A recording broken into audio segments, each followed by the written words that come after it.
307 के मेटर थे माइलर, कोई कुछ का बेल हो गई, इसने कुछ मारा 307 है, बेल है क्या? यस माइलर, बट इसमें प्रॉब्लम आएगा माइलर 379 इनका क्रिमिनल एक रिकॉर्ड है करके जो पेंडिंग है माइलर, इसमें एक ऑर्डर प्रॉब्लम कर रहा है माइलर एडवोकेट के लिए कि माइलर जो यहाँ वो पूरा डिटेल देना पड़ रहा है कोई कुछ का, तो कोई कुछ का इसमें ऑर्डर हुए पिछले समय माइलर ऑनरेबल हाई कोर्ट ने जो नोटिफिकेशन जो अभी हमने ऑर्डर किया वो वाला, यस माइलर, तो उसमें प्रॉब्लम क्या हुआ? उसमें 379 पेंडिंग है, पेंडिंग है ना? हाँ, वही तुम कह रहे थे। तो 307 मेरिट पे क्या है? इसमें महिला जो कोई कुछ जो जुनाइल है अंशु उर्फ करिया, उसने मारा चाकू से, इसने नहीं मारा। कोई कुछ का बेल ग्रांट है, वो उसका बेल ग्रांट? यस महिला, फाइल क्यों का ब्रिक मेमो, कहाँ से, यहाँ से ग्रांटेड है? यस महिला, 13/9/2023 MCRC 6076 महिला।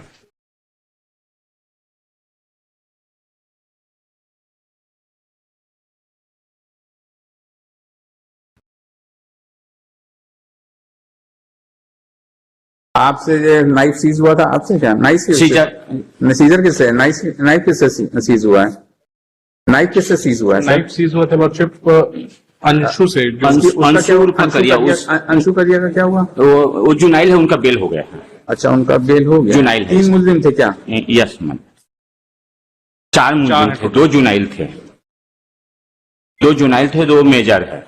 तो 2 जुनाइल थे, 2 मेजर हैं। तो मेजर में एक का हो गया। अच्छा, मेजर में वही जिसने मारा है, किसने मारा है? जुनाइल मारा है, जुनाइल मारा, जुनाइल अंशु उर्फ करिया। अच्छा, उसने मारा है, आपने नहीं मारा है? नहीं मारा। पर आप मई से जेल में हैं, कब से जेल में हैं? यस महिला, 22 379 वाला केस अभी पेंडिंग है। यस महिला, उसमें बेल हो गई है? यस, उसी का है, उसमें ये है बेल है महिला, बेल हो गई, इसमें गए हैं जेल। नहीं, कहाँ लिखा है कि बेल हो गई इसमें? यस, 379 में बेल हो गई, कहाँ लिखा है इसमें? कहीं लिखा है? एडिशनल एफिडेविट फाइल किया है? नहीं, मैं आपको एक्सप्लेनेशन तो देना पड़ेगा ना सर, 379 का। यही तो हमने ऑर्डर किया था, यही तो एक जनरल ऑर्डर है कि अगर 379 में है तो उसका स्टेटस आपको बताना पड़ेगा कि वो बेल पे है कि ट्रायल पे है कि एक्विटल हो गया, कुछ बताएंगे आप? पेंडिंग है माइलर, बेल में है। तो कहाँ लिखा, कहीं लिखा है? इसीलिए तो आपको दिया था टाइम ना कि एक एफिडेविट फाइल करिए कि बेल पे है कि पेंडिंग है, ट्रायल है क्या, आपने फाइल ही नहीं किया।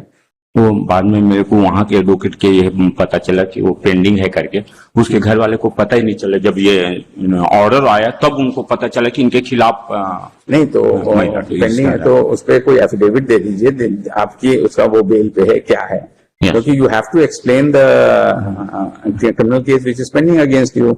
आपके खिलाफ एक केस है 379 का, ये दूसरा केस हो गया, तो it amounts to misuse of the bail. Why should we grant you bail if you are misusing the bail? Why should the court should grant bail?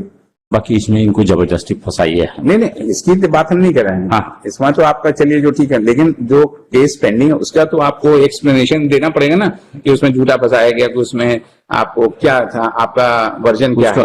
उसका बेल ग्रांट है या ये है? नहीं, तो bail grant is no solution. Yes, bail grant का तो कोई बात होता नहीं है साहू साहब, बेल ग्रांट का तो कोई होता नहीं। एक आप एडिशनल एफिडेविट फाइल करिए, इसीलिए तो आपको कहा था उसको नेक्स्ट वीक लगा देते हैं, नेक्स्ट लगा देते हैं। The learned state council for the petitioner states that the so far as the criminal antecedents under section 379 IPC of the petitioner is concerned, he has received the instructions from the local council that he is on bail, but there appears to be no such affidavit filed, है ना? और उसका trial का भी local council नहीं बता पा रहा है। मैं उसका ऑर्डर शीट भी, हाँ, वो भी लेके आइएगा।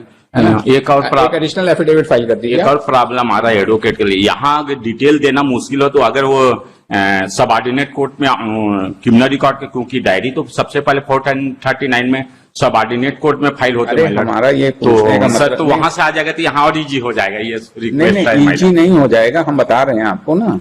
आपका दायित्व ये है कि आप लिखेंगे, अगर मान लीजिए नहीं है तो you should make an averment that there appears to be no criminal antecedents of jail में रहते हैं, देयर इज एन एंटीसीडेंट, तो यू हैव टू एक्सप्लेन।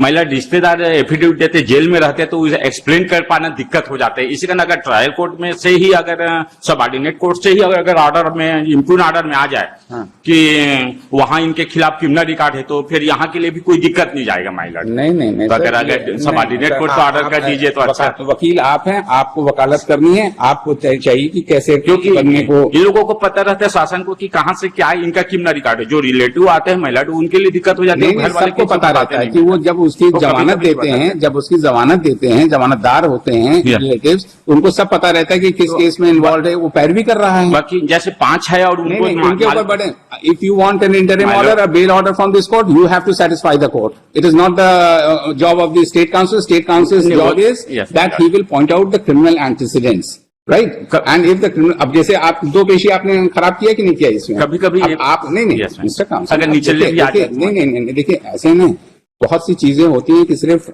आपके हम इनकन्वीनियंस के वजह से अपने जो एक पैरामीटर सुप्रीम कोर्ट ने लगा रखा है उसको हम नहीं वो कर सकते, ओवरकम सुपरसीड नहीं कर सकते कि वहां से हम मंगा लें, यहाँ से नहीं। वहां अगर इम्प्यून ऑर्डर में आ जाए, यही रिक्वेस्ट कर रहा कहाँ करें सबऑर्डिनेट कोर्ट से, उसे क्योंकि 439 वो तो केस डायरी आएगी तो वहां तो करेगा ही, वहां तो केस डायरी अगर उसमें आ जाती है दिक्कत नहीं होती। अगर वहां से आ भी जाती है तब भी तो आपको बताने, मतलब उन्होंने कहा कि इसमें इसके 3 क्रिमिनल एंटीसीडेंट्स, अपन 2 बता पा रहे हैं तो एक दिक्कत हो जाएगा है महिला डीसी का। अगर 3 क्रिमिनल रिकॉर्ड है और हमको मालूम 2 का है तो प्रॉब्लम हो जाएगी। अभी एंटिसिपेशन पे मत जाइए, अभी तो मैंने आपसे एक सिंपल केस पूछा। नहीं, इसमें तो है मालिक, बाकी जो अभी 30 तारीख से जो नोटिफिकेशन है उसमें प्रॉब्लम आएगा, यही बोल रहा था। कोई प्रॉब्लम नहीं, इसका अगर नीचे सबऑर्डिनेट कोर्ट को बोलते प्रॉब्लम को एक सॉल्व करने का तरीका भी होता है।